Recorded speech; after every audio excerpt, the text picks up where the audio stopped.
Je viens aujourd'hui dénoncer un démon, un animal, un mangeur d'hommes, une serpillière qui n'a rien à faire au milieu des gens bien, un danger public, un individu absolument nocif et très dangereux qui vit au Cameroun, à Douala. Il s'appelle Hervé Bobda. Depuis quelques jours, on recueille énormément de témoignages de gens qui, sur les 20 dernières années, ont été victimes de cette fripouille parce que c'est un violeur, c'est un proxénète, c'est un prédateur sexuel, c'est un pédophile. C'est-à-dire, il englobe tous ces critères-là. Il coche toutes les cases de la perversion humaine de ce qu'on peut trouver chez un individu. Je vous envoie à la page Facebook Zuimento, de Zuimento, l'activiste camerounais Zuimento. Vous tapez Zuimento Yi Sep Sep. De toute façon, vous tapez Zuimento, vous allez trouver tous les témoignages relatifs à cette affaire. Des femmes, des jeunes filles, des hommes même, oui, parce que il est aussi, voilà, on dit au Cameroun bilingue. Des gens qui, justement, dont il a abusé, qu'il a menacé, qu'il a tabassé, torturé, violé, violenté, et avec à chaque fois le même mode opératoire. Quand vous avez des gens différents qui vous disent la même chose sur un individu, c'est que c'est la vérité. On va vous dire, il était à bord d'une moto. Il m'a abordé, je n'ai pas écouté, je l'ai ignoré. Il est descendu, il m'a demandé pourquoi tu ne me regardes pas quand je te parle. Il m'a giflé, il a pris une arme, il m'a menacé avec une arme.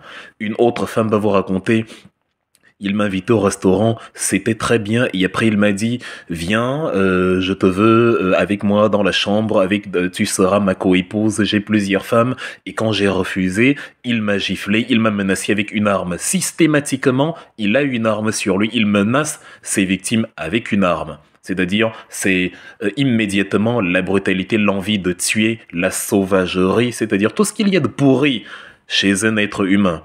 Une autre femme va vous dire, il m'a enchaîné dans sa chambre, il est sorti, il m'a laissé là sans manger, sans boire, sans pouvoir aller aux toilettes. Il est revenu avec une autre femme, il a demandé à cette femme de me tabasser.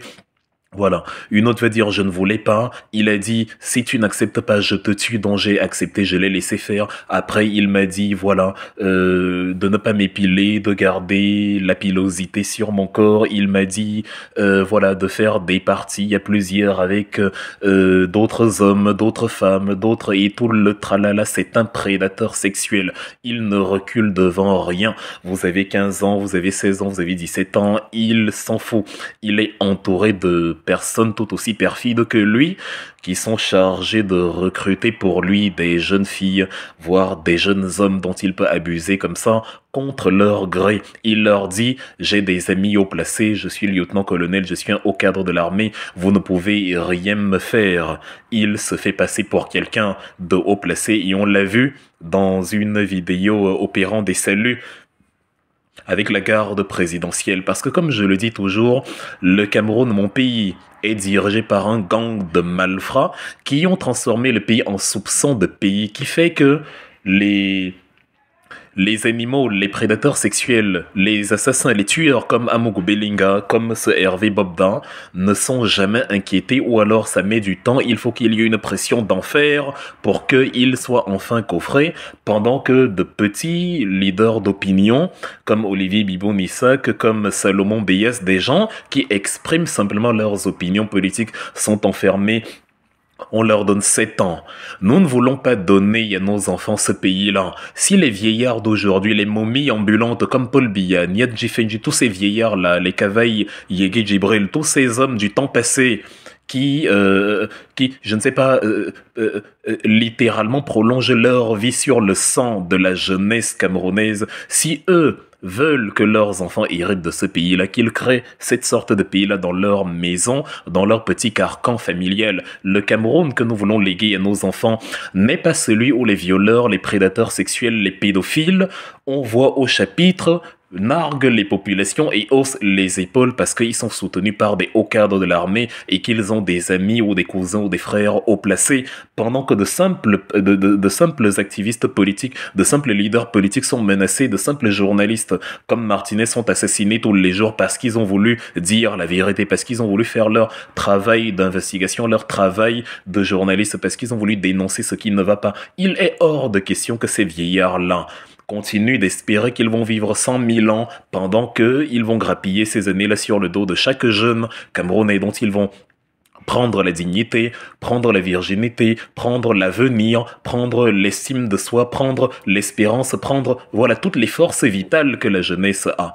Donc ce monsieur Bobda, on est en 2024, c'est depuis littéralement les années 2003, 2000, et encore, il a dû le faire avant, c'est juste que les témoignages, quand on dit 20 ans, c'est une vingtaine d'années.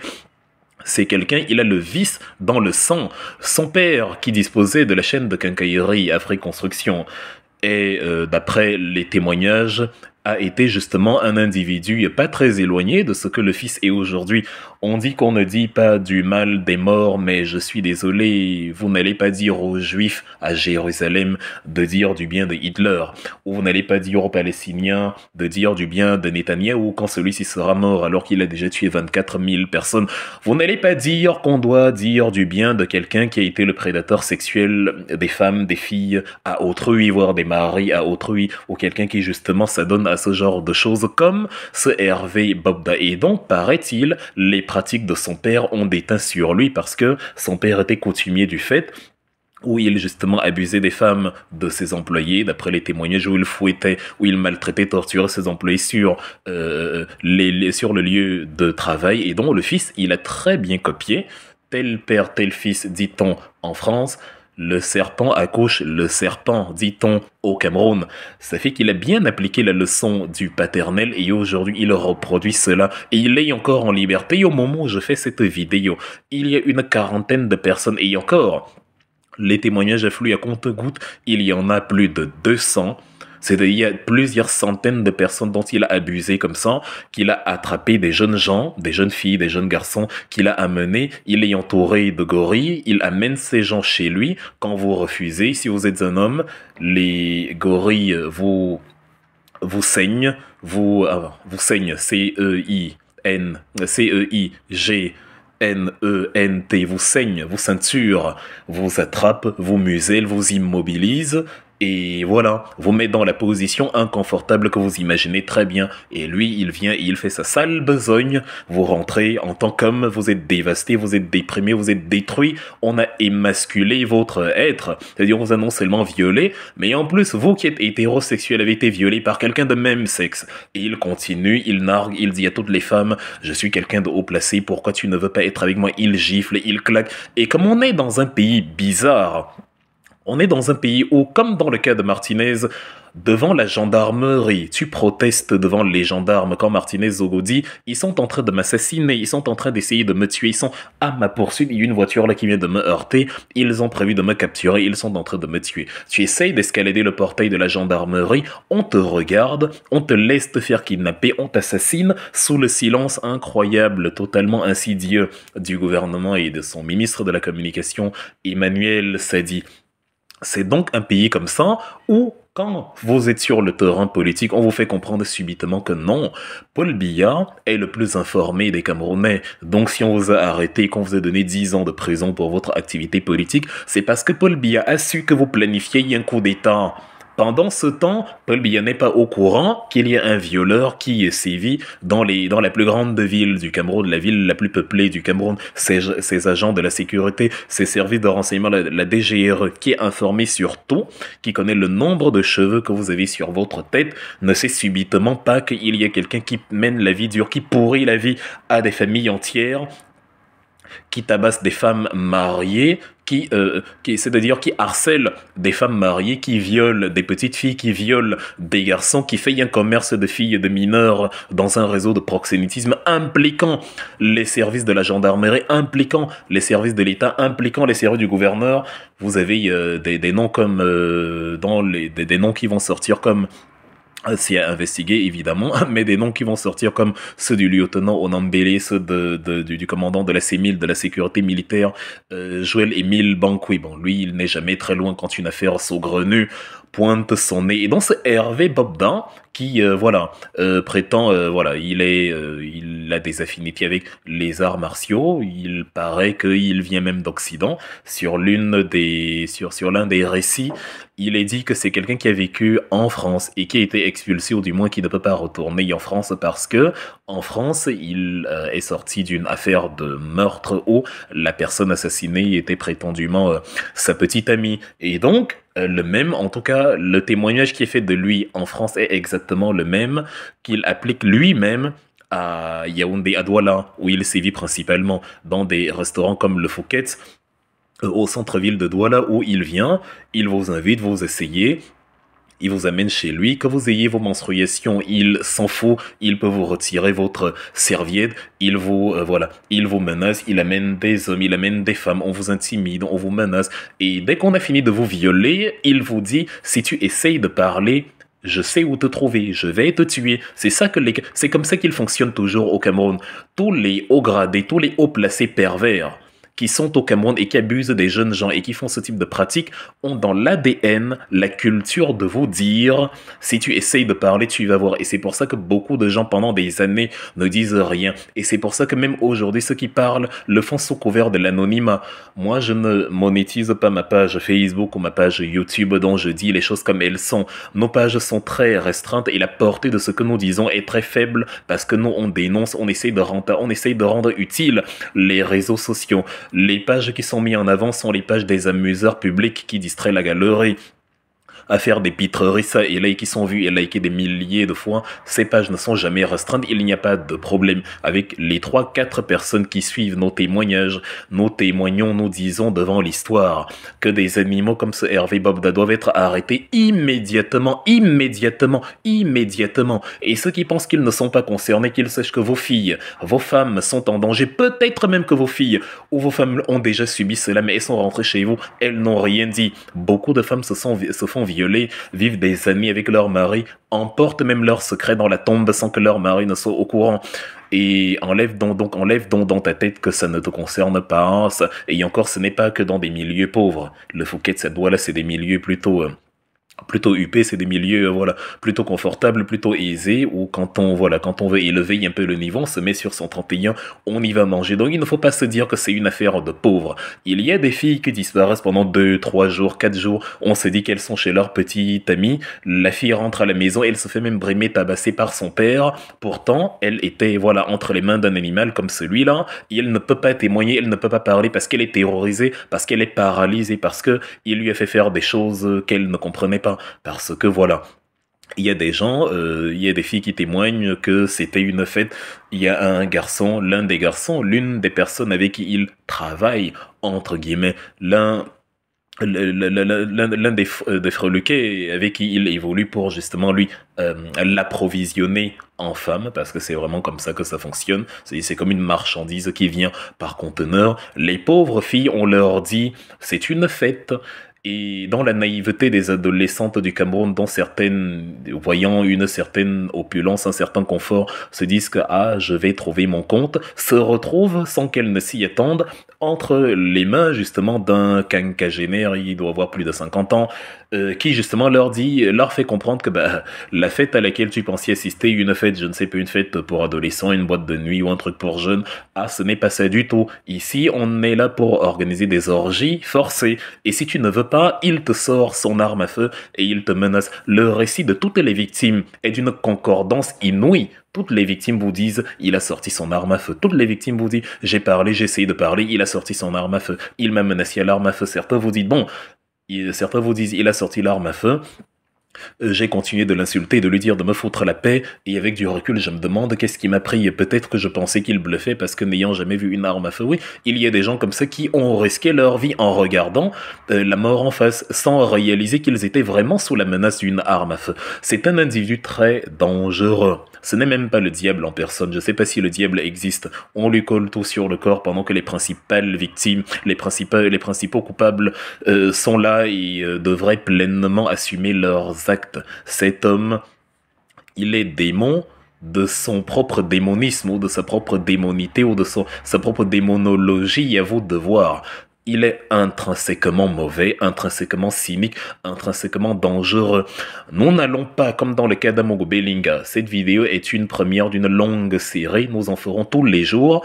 Nous n'allons pas relâcher la pression jusqu'à ce que cette fripouille, cette poubelle ambulante soit incarcérée et soit emprisonnée pour le restant de ses jours, ou accessoirement il subira en prison ce que lui-même a fait subir aux enfants d'autres personnes. Il n'est pas question que la société soit pourrie par des gens comme ça. Il n'est pas question que les moyens de l'État soient mis à contribution pour terroriser les citoyens. Ce n'est pas viable. C'est comme ça que ça s'est passé avec Amogo Belinga, où on prend les serveurs de la DGRE. Vous, un Camerounais, vous imaginez Martinez ou journaliste, il paye ses impôts à l'État du Cameroun. On prend l'argent de ses impôts pour payer les éléments de la sécurité des renseignements nationaux pour venir l'arrêter, le sodomiser, l'écorcher vif, le brûler, lui raser la tête, lui exorbiter les yeux, l'assassiner. C'est inacceptable, ça ne marche pas. C'est hors de question. Si Paul Biya veut mourir avec tous les Camerounais, il mourra tout seul.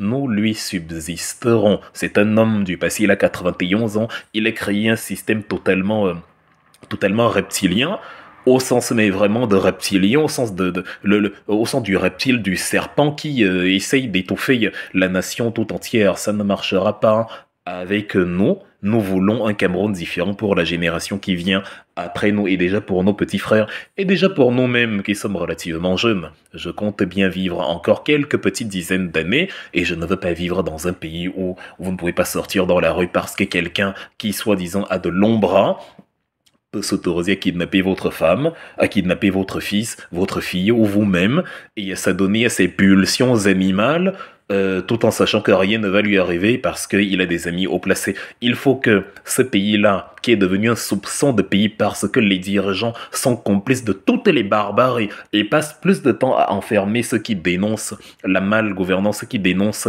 les assassinats, plutôt qu'à enfermer les assassins et ceux qui gouvernent mal. Il faut que ce gang de malfrats-là soit mis hors d'état de nuire. Déjà à l'échelle personnelle, avec ces individus comme ça, mais aussi à l'échelle régalienne avec des gens, avec les gens qui, au sein du gouvernement, encouragent ce type de pratique. C'est incroyable d'avoir un pays où, quand vous êtes un violeur, un proxénète, un pédophile, un sodomite, un gomorrien, vous êtes soutenu par les moyens de l'État. Je n'ai jamais vu ça. C'est d'une dinguerie incroyable. Mais pendant ce temps, nous qui sommes dans la diaspora, à qui on empêche de retourner dans leur pays, on vous dit, remets les pieds ici au Cameroun, on voit donc, on fait croire aux victimes que le plus grand danger pour eux, c'est ceux qui dénoncent ce qui ne va pas. Ce sont ceux qui dénoncent les sévices dont ils sont victimes. Vous avez des gens qui se font violer, sodomiser, torturer, assassiner. Vous avez d'autres qui dénoncent justement, qui s'inscrivent, qui s'insurgent contre ce qui leur arrive. Mais ce gang de malfrats-là met dans la tête des gens qu'ils violent, sodomisent, torturent et tuent que c'est nous les principaux dangers. Au point où ce sont les victimes qui vont nous écrire et nous dire « remets les pieds ici au Cameroun, on voit ». C'est quelque chose d'absolument inouï. Et vous avez donc des Hervé Bobda comme ça, qui pendant que la toile tout entière est en train de dénoncer, en train de réclamer qu'on le capture comme l'animal qu'il est. Vous le voyez, on nous a dit qu'il s'est rendu à une salle de gym aujourd'hui puisqu'il l'a mis ça lui-même sur son statut WhatsApp. Vous avez des gens comme ça qui se gargardent, c'est-à-dire qui continuent de regarder le peuple les yeux dans les yeux et de leur dire vous n'allez rien me faire. Comme Amogo Belinga l'a fait en janvier. Mais qu'ils prennent son mal en patience, ce cher Bobda. Nous allons parler, nous allons faire ce que vos influenceurs à 10 millions de vues ne font pas. Nous allons faire ce que les victimes ne peuvent pas faire parce qu'elles sont terrorisées par le traumatisme qu'elles ont subi. Nous allons lui mettre la même pression que celle qu'on a mise sur Amogo Belinga l'année dernière, toujours en janvier, jusqu'à ce qu'il soit coffré. Je l'ai dit et je le répète. Si le mois de janvier est donc le mois des sodomites et des gomorriens locaux, des proxénètes et des pédophiles camerounais, le mois de janvier est aussi celui où nous mettons une pression intense, où nous faisons du Manchester City sur les violeurs et les proxénètes, jusqu'à ce qu'ils rejoignent la place qui est la leur, à savoir le Niouf, où ils vont retrouver leurs collègues malfrats, comme Amogo Belinga et comme tous les malfrats qui sont là-bas. à la prison centrale de Yaoundé et qui vont leur faire subir dans leur propre chair le mal qu'ils ont fait à autrui.